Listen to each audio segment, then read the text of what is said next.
Shoulder pain after a stroke is unfortunately not uncommon. Now, depending upon what type of pain you have and where it is in the shoulder, it may give us an idea of what's going on. What I want to do today is talk about that deep pain right here that occurs. And we're going to talk about what's possibly going on and different things you can do to address that. So stay tuned. Now, there's two reasons why people typically get that sharp, deep pain right there. And one is from a repetitive movement injury. And that may be where you're doing a lot of weightlifting, perhaps with the bicep, and you get bicep tendonitis, and that will occur there. But the other reason that I think is typical for more stroke survivors is a lot of times after stroke, there's limited mobility in the scapula. And the scapula is this big bone right here. So I'm going to represent it with my hand. And then what happens is the scapula and the humerus, which is your arm, long arm bone here, they work together. And typically what happens when there's movement, the humerus comes up and the scapula moves with it. So it's a nice even movement. But when you don't have what we call mobility in that scapula, especially after a stroke, if you can't move that scapula too well, what happens is when you start ranging that arm, is the scapula doesn't move, so when the arm comes up to 90, there's this impingement. And so that can be another reason for that pain. So how do you know if you have limited shoulder mobility? Well, shoulder mobility means you can bring your arms up, you can bring your shoulders forward, you can bring your shoulders back, you can do circles, you can do all kinds of things, and you have good control of the shoulders. So the key thing I want you to get today is if you don't have good movement in your shoulders, do not, I repeat, do not raise your affected arm above your shoulder. You want to keep your elbow below your shoulder. Because like I said, with the humerus in the scapula, impingement happens at 90 degrees, which is this parallel arm right here. So keep that elbow below your shoulder, and you can do most things like that. Now, if you're working with a therapist or have been working with a therapist and they said, yes, you have good shoulder mobility, it may not be as fluid as you normally were or you were before your stroke, but usually your therapist will tell you if you have good shoulder mobility. But if you're struggling to move those shoulders with ease, then stay away from raising your elbow above your shoulder. Here's a stretch that I want you to begin to do immediately in the case of the pain.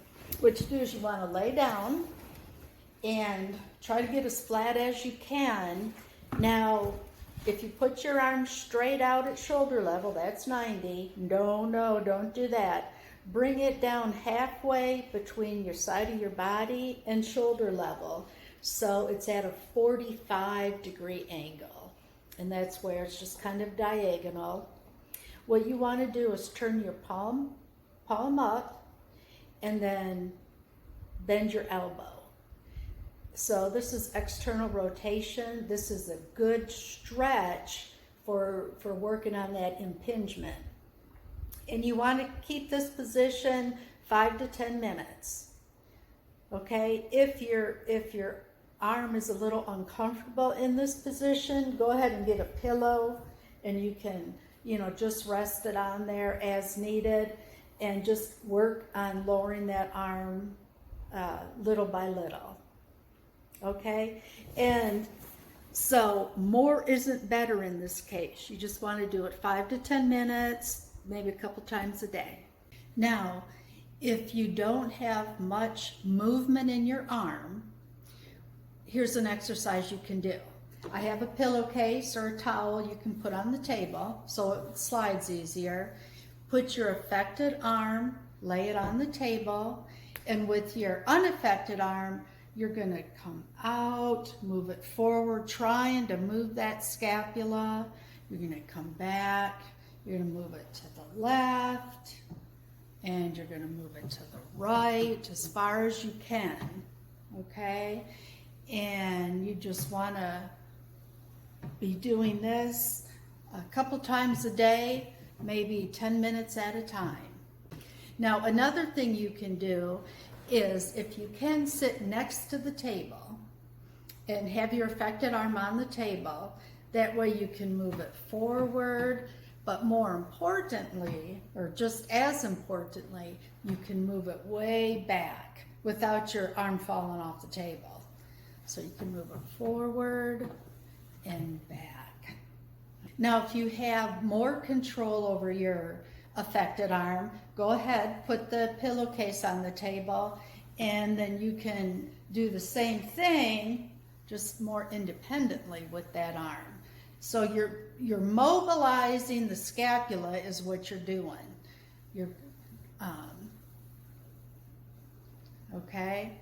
And then again, sit back and bring it back. If you have a little more strength in your arms, then I would try to do the same exercise, but do it bilaterally, meaning both arms. So that way you're giving your brain the message, yes, this is how I want the arm to move, okay?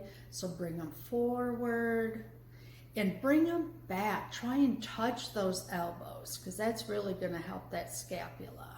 Bring them forward and back. Another thing you can do are shoulder lifts. Put your arms by your side and shrug your shoulders. Try to get them up to your ears and hold them.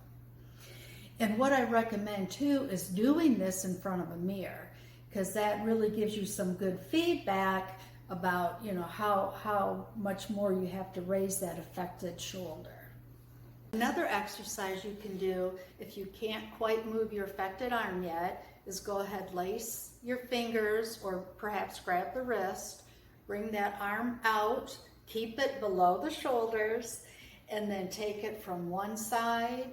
If you're sitting on the mat, you can, you know, touch each side of the mat if you're sitting on the bed, but this is a good mobility exercise as well. Now, if you do have a little more movement in that affected arm, go ahead and start reaching. Reach across the body. Reach out as far as you can on this side. Okay, so you're working on your core, but you're also getting that scapula moving. Now, if you have some good active movement in your affected arm and some hand grasp, then what you can do is put some objects on the floor beside you, not out in front because then that's breaking that 90-degree angle. So keep them at the side and you can bend down, pick them up, put them on the opposite side. Okay, and you can get a variety of objects, whatever you can grab or what may be a little challenging for you. Okay, so that's mobilizing that scapula. Another thing you can do then is put them back, pick them up, and try to put them behind you. And that's a very good scapular mobility exercise as well. So give those exercises a chance. Try and do them a couple times a day, at least for 15 minutes at a time. And let me know how it turns out for you. I'd love to hear from you in the comments below. So have a great day and we'll see you next time.